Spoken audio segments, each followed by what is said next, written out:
रमज़ान की बहारें हैं और कचनार की आमद है। बहार का सीज़न है और कचनार की जो कलियाँ हैं वो खूब खिली हुई हैं, खूब फैली हुई हैं और खूब निकल रही हैं। तो क्यों ना रमज़ान में हम कचनार की कलियों से भी मुस्तफ़ीद हों, कचनार की कलियों को एज़ अ वेजिटेबल इस्तेमाल करें, उनका सालन बनाकर अपनी इफ्तारी को खूब लज़ीज़ बनाएँ और खूब डिलीशियस बनाएँ। तो कचनार की अगर हम सब्ज़ी बनाते हैं और इफ्तारी में खाते हैं तो इससे हमें कौन कौन से फ़ायदे हासिल होने वाले हैं। ये विटामिन ए, बी और विटामिन सी से भरपूर है। उसके अलावा ये आपके डायबिटीज़ को कम करती है, आपके शुगर लेवल को कम करती है कचनार की कलियाँ।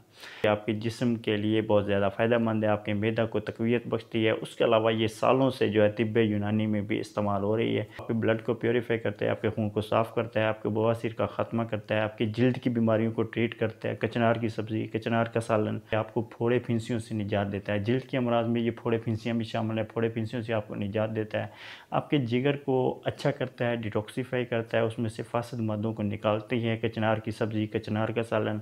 और ये आपके पथरी के मरीज़ों के लिए भी लाजवाब है, यानी कि गुर्दे की पथरी अगर किसी को है तो उसके लिए भी बहुत ज़्यादा शिफा का हामिल है, शिफा का ख़जाना है। पेशाब के अमराज के लिए ये एक बेहतरीन दवा के तौर पे साबित हुई है। अगर वो लोग जिनको पेशाब का मसला होता है, पेशाब रुक रुक के आता है या पेशाब की नाली में यूरेथ्रा डिस्टर्ब रहता है, तो उसमें क्या होता है कि अगर आप कचनार की सब्ज़ी खाते हैं, कचनार का सालन खाते हैं तो उससे भी आपको शिफा मिलती है। उसके अलावा ये आपके पेट से फालतू चर्बी को निकालते हैं, आपके जिस्म की फालतू चर्बी को, एक्सेस फ़ैट को निकालता है, एक्सेस फ़ैट को ख़त्म करता है, आपकी इंटेस्टाइन्स के कीड़ों को ख़त्म करता है, आपकी आंतों में जो कीड़े आ जाते हैं उनको ये ख़त्म करता है बगैर किसी दवा के, बगैर किसी मेडिसिन के।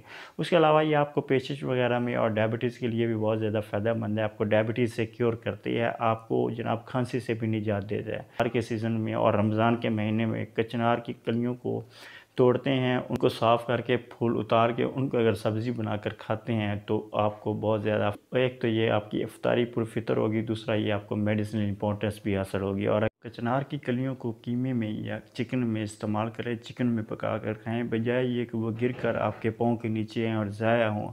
उनको एज़ अ वेजिटेबल इस्तेमाल करें और उनसे ग़िज़ाई अहमियत हासिल करें। तो ये थी हमारी आज की वीडियो कचनार के ऊपर। अगली वीडियो तक के लिए इजाज़त दीजिए। दुआ में याद रखें। अल्लाह हाफ़िज़।